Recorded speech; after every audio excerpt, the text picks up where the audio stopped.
Morning. Morning, how are you, Fem? I'm good. I'm so excited. I know it's going to be, we're all excited because we're going to meet each other for the first time ever, as opposed to virtually, this afternoon. So we're all going to Birmingham, aren't we, for the weekend?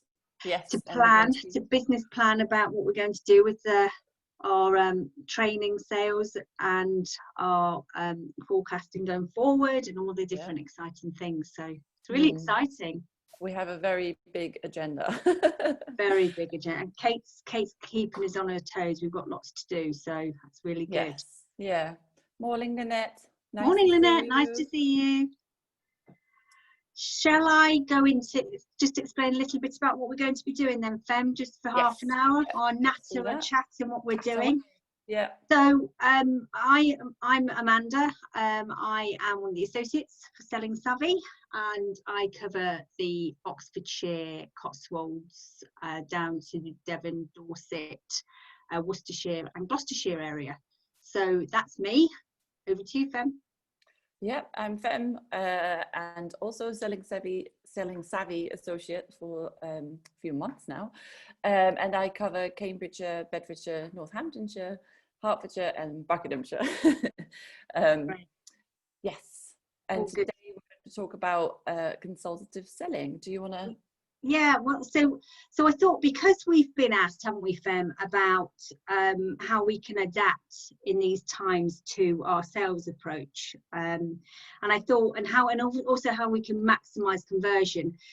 We thought it'd be quite a good idea to sort of mention the differences between consultative selling and product selling. So the idea was really just to have a chat about it, wasn't it? So there's been lots of questions about the topic, and we thought we'd just sort of share some ideas and thoughts about the differences between the two, and what best suits what for what you're trying to do in terms of achieving that ultimate sale. So if anyone has any comments at all about any recent experiences they've had, whether it's positive or negative, with how they've been approached in sales, it'd be great to have your comments in the chat box. That'd be lovely. Just to see what you liked and what you didn't like, just to help with what we're trying to discuss today, really, doesn't it? So I thought we'd just to give you a definition, really, of consultative selling, and this actually focuses on the customer's needs rather than any hard selling. And the salesperson would ask quite pertinent questions about what they are trying to achieve, what that client needs. And these questions are quite probing. The aim is to try and establish a long-term relationship. So you're not just going in with a hard sell, which is typical of a transactional selling technique. So it means you're focusing on your customer, on your client, their needs, their biggest pain points, before you even think about offering them a solution or a service or a product or whatever. So it's about the long-term relationship. The difference, I suppose, with consultative selling and product-focused selling is the product is put in the centre of the actual sales process. It's a method where sales reps tend to use to push products quickly, no relationships built, literally sell the product, walk away, move on to the next client. And it talks a lot about the benefits and the features of that product, and doesn't actually listen to the client's requirements, just selling something. It's generally used for low value sales, which is just, it could be anything of a low value. But with consultative training, it's about the big spend and the long-term relationship, and the potential of getting more business from it.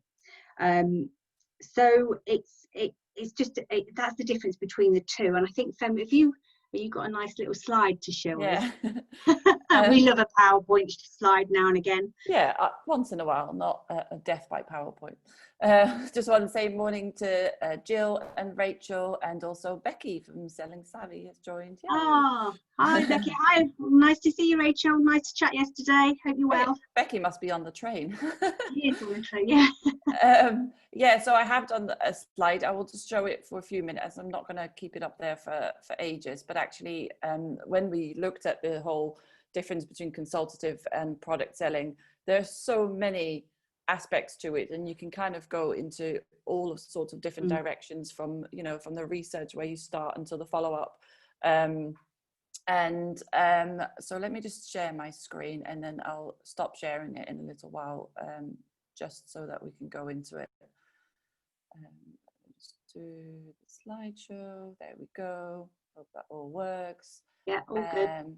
And Lynette has put a comment: hate hard selling. Those LinkedIn copy and paste messages after a connection are a big no for me. Well, I actually had one of those the other day, and I sent it to Kate, and I said, we can totally use this as an example of how not to sell on LinkedIn.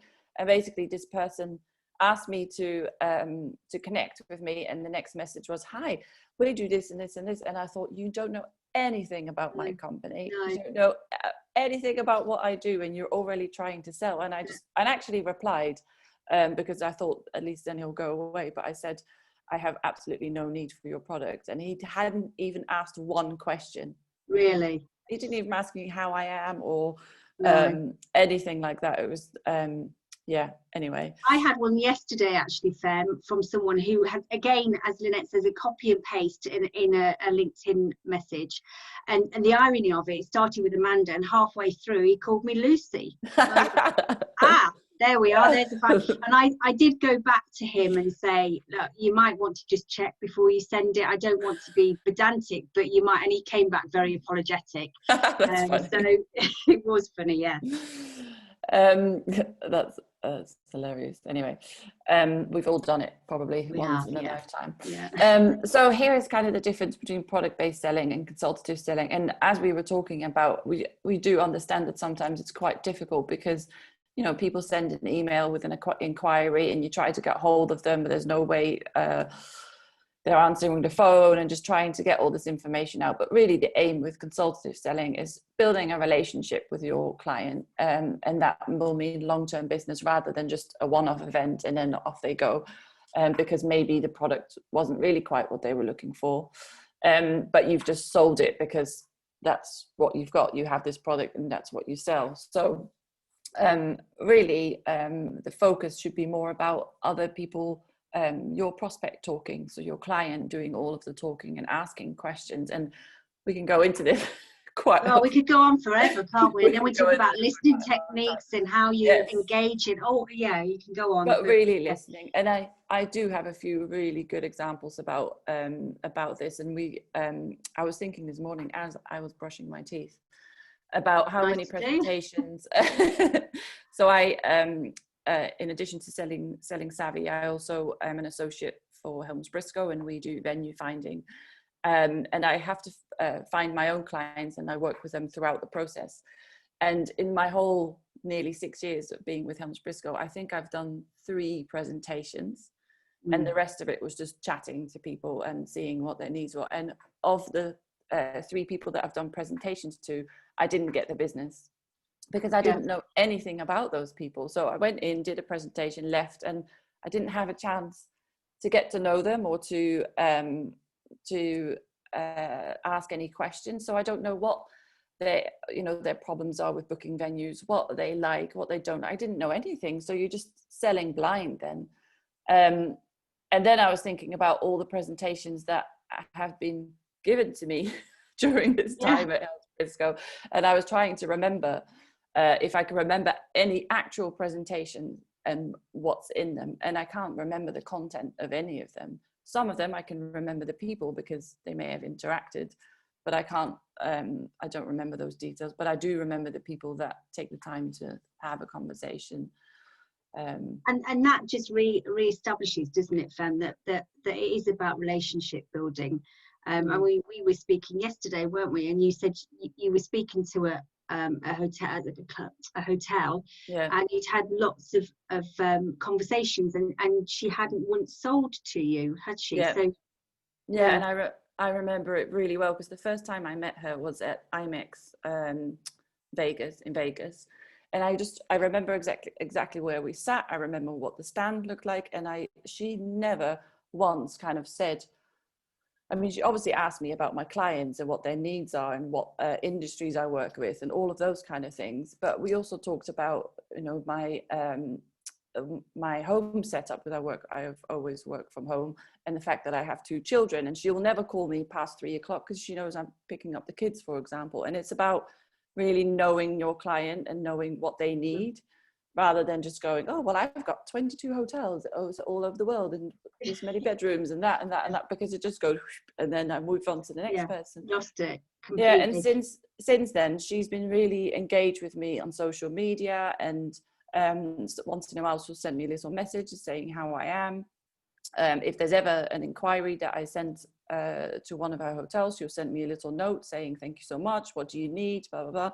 And then so last week she said, oh, Fems, do we have a catch up? And we talked for half an hour because that's all the time we had. But it was just chatting about, you know, about how she'd gone through lockdown, how I'd gone through lockdown, all of those things. And not once did she say, oh, well, we've got a new hotel opening and so. It just didn't happen. But I will go to her when I know that I need something, and I know that she will look after me. And I think that is an absolute perfect example of consultative selling. Absolutely. And those are the ones that work. Relationship building, isn't it? It's not it's the long burn, it's not the short burn. It's definitely that. I had a similar experience actually. When I was buying a car, a second-hand car, and I went to 2 car manufacturer sales places. The first one I went to was literally, this is the car. A young man showed me the car, went round it, was talking to me about what the miles per hour, how fast it would go, everything that basically went over my head. Being a female, sorry, it doesn't tick my boxes at all. And he even gave me a set of keys and said, you can test drive this for the weekend. I was like, oh, okay, fine, I'll test drive it, sort of thing. And I brought it back on the Monday, and I was like, no, I don't know, I'm sorry. The second place I went to, I was sat down, I was asked for coffee, and the salesperson was with me for about 40 minutes, and he wanted to say, well, he asked me questions about why was I wanting to look for the car. Was it for work related? Was I going to be traveling across the country? Was it short journeys? You know, was my preference to be a sporty related car, or was I in for the comfort? And he really sat me down and sort of really reassured me. I have a private number plate. He explained the process of what would happen with that. He said, don't worry, when you get in, we'll sort it all out for you. And he got the sale. Because he made me feel very comfortable. He listened to me, and he took the time. He wasn't just selling to me the benefits and features of a car. He listened, and it just goes to show, doesn't it? So yeah, and I think it is quite tricky, because if I think back to my hotel days, I was really told about, you know, everyone learns about benefit and features, and it's there for a reason. It is a good way of selling, you know, benefit and features, but it's not just about you know, reeling off a list of questions and then going, oh, what AV do you need? What setup do you need? What is this? What is that? Because all of those kind of technical questions don't say anything about the purpose of the event. And I remember, you know, we told our team, you have to ask about what's the purpose of your event, and they would say, oh, it's a sales course or whatever, something like that. And then they'd go to the next question, but you can't get anything from a person just by asking those questions and then not actually doing anything with it, or asking follow-up questions and really getting to know the person. And Becky says, back to my favorite quote, people will forget what you said, people will forget what you did, but people will never forget how you made them feel. And that's perfect. And that's so apt. I remember when I was at Property a couple of years ago, we received an RFP, and it came through to the conference office. It was quite a large piece of business, so I took ownership of it. We're going to win this, and it turned out that I needed to make contact with the client, and I did make contact with the client. We sat down. It turns out to be a police training company, and government funded, so they needed to go through the whole procurement with the RFP and agents, so that's fine. But we sat down, and it established that we always sell meeting space. Yes, we've got lots of great natural daylight, lots of views, etc. They didn't want this. They wanted a closed room, because what they were doing was showing video of crime scenes. So of course they didn't want staff seeing it, or B, the general public seeing it. It was very much a closed room. Now, if I had we just completed the RFP as you do normally and just sent it back, I don't think we would have won that business. But the fact that we actually sat down and went, right, why is it, what do you need, and what can we do to make sure that we listened to the client, and we just ticked the boxes in terms of yes, we can do that, and then followed that up in the proposal of how we can make that work for that client. And it was a 2-year contract, and it was very successful for us. So that was really quite important. And again, it's about the consultative selling, and this day and age we need to gain as much business as we can and think of the long term. So I think it would have been really funny if you said that and say, oh, all of our meeting rooms have natural daylight. They would have just disregarded it. But actually, even if your meeting rooms have natural daylight, but you can use blackout facilities, or you could think of a solution. And that's the whole thing about consultative selling, is looking at what are the problems or what are the sticking points, and then offering a solution. But really think about that before you sell a product that's completely inappropriate. Kate says, I also think that when people come to you with an event inquiry, they want guidance and advice.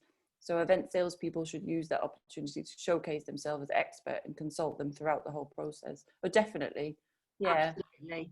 And I think that comes with experience as well, Kate, doesn't it? And confidence. And it's about listening and making sure that you can come across that you've got that kudos and you've got that confidence to be able to deliver. So yeah, absolutely, really does help enormously.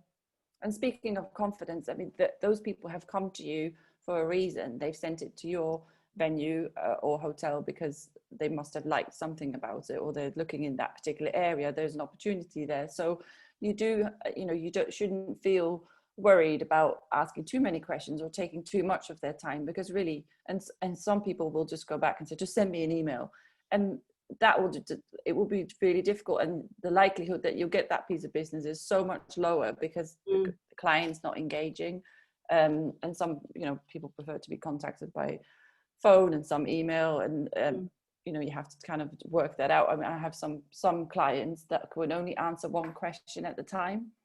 So if I send an email with 3 different points, I will always just get 1 point addressed when they reply to me. So now I know I have to pick the right time, and then if they're responding, and I have to respond really quickly back so that we kind of have a conversation, and they quickly respond back, and I can ask a follow-up question, and they respond, and then suddenly they go again in quiet for a week, and I know that I won't get anything out of them. So I have to kind of grasp that time. But I know that because you know your clients, if you have to do the consultative selling. Yes, yeah. Becky's mentioned something here. Another quote from Stephen Covey's seven Habits: seek first to understand before being understood. She's very quote happy today, aren't you, Becky? Thank you for that. She's on the train, obviously, and she's inputting great. So thank you for that, Becky. But that's a really good. It's a really good quote to mention. But it's all good stuff, I suppose. Yeah, and I think all of the reasons why this conversation has come up and why people have been asking us so many questions about this is obviously because of the COVID-19 situation, and the importance of consultative selling is emphasized by that, because not the clients that used to be your clients may not be your clients anymore. Their circumstances have changed, their event needs have changed, everything has changed. And if you just go back to to your, your old kind of Usual ways. responses and your usual ways, Yeah. then people are not going to buy into that. They need to have that conversation and reassurance about your venue, and not just about the venue. You can say, oh, we've got these protocols and these cleaning regimes, and we've got this in place and that in place. But if they don't feel it, if they haven't spoken to you and No. are reassured, I don't think they'll come to your venue. No. I think we've got Lynette says, a training idea, I'm sure you're on it, is all about listening. We don't always need a standard brand proposal. I have sent many random proposals to a client, either long-winded or straight to the point.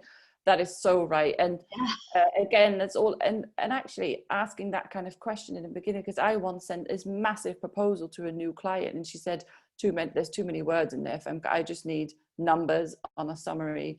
And now when I send it to her, I know only to send a summary page with the figures and a link to the hotel website, and then she's fine with that. But yes, we are, the listening will come into a course that we're running at the end of the month, yes. Which is all about consultative selling, and we've gone through just such a small portion. We've not even touched on it seriously, have we? We've literally just skimmed over, but there's lots to it. Yes. Which is and really, there's so many different ways, as we said in the beginning, that you can go with it, and you can probably spend a whole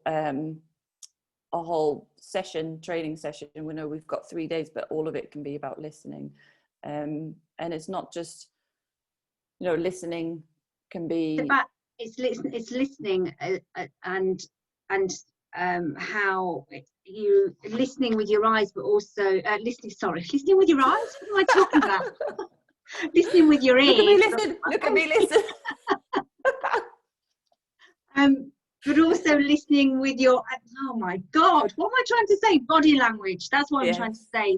It's watching body language and engaging in that body language. And,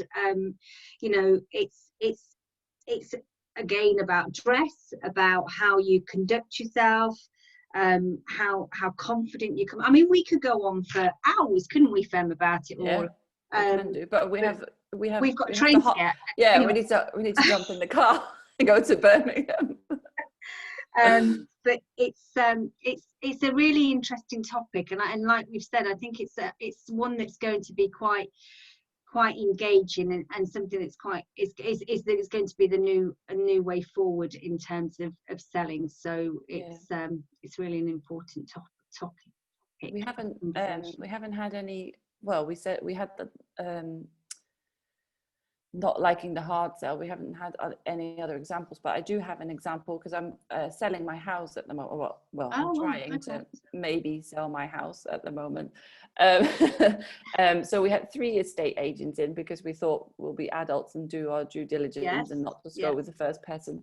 And all of them were so good. And we moved where we live now in Cambridgeshire from London 8 years ago, and those estate agents were so old school, and they were just about getting a property through, and they just they're like, we'll list it, and then this happens. And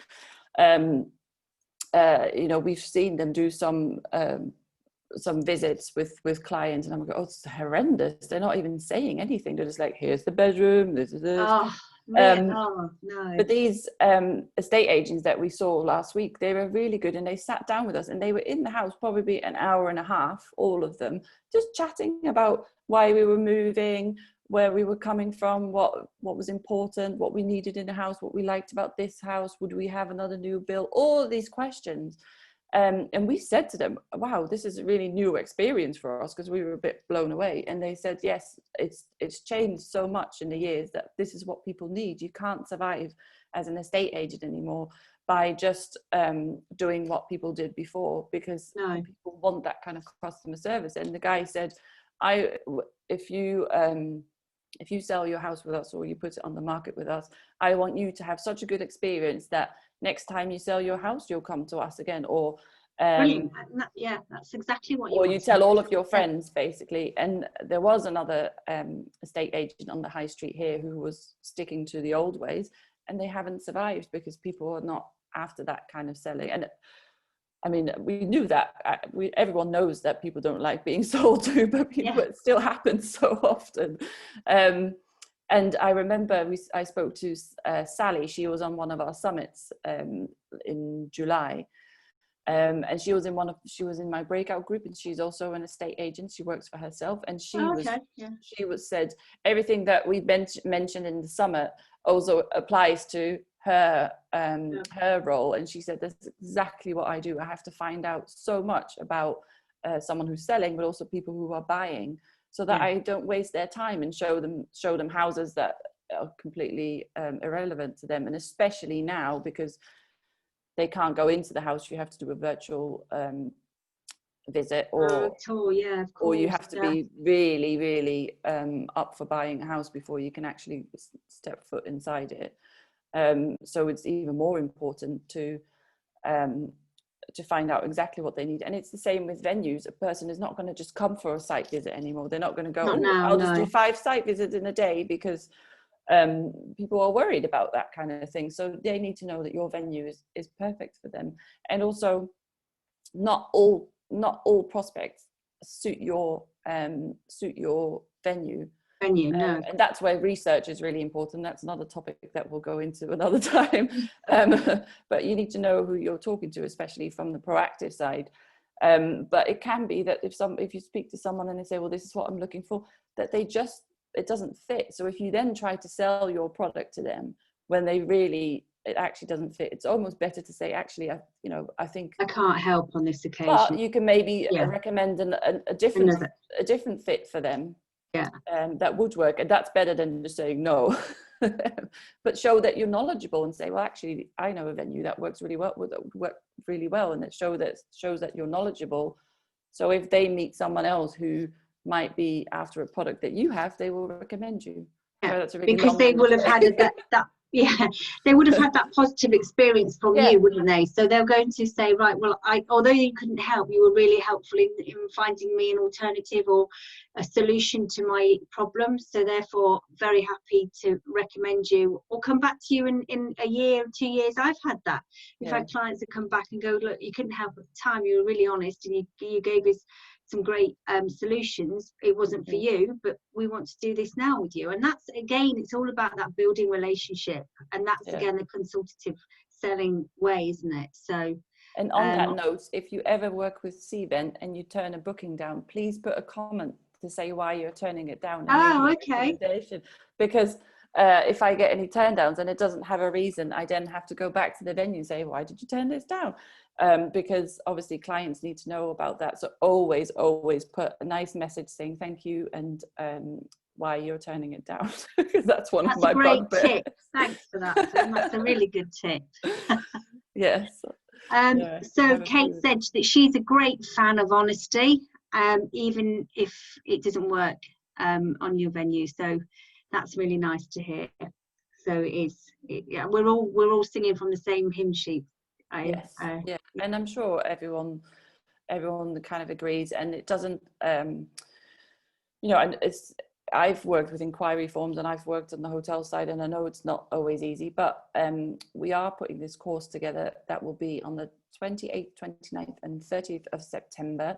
We're going to put the link for that in the comments. So if you want to sign up for that, then we'll really go into this more in depth, and also why it's so important at the moment to do consultative selling, but also going into all of the different directions of it, and really giving some top tips on how to do it, rather than just talk about it as we have today. Yeah. Great. I believe Sonal Shantilal is watching as well. Sorry if I've mispronounced that as well. But nice to see you. Thank you very much for joining us. And I think that brings us to an end for today. We're 1 minute to go, and we've done very well. And now I'm going to quickly run away and jump in the car so that I can go and see you.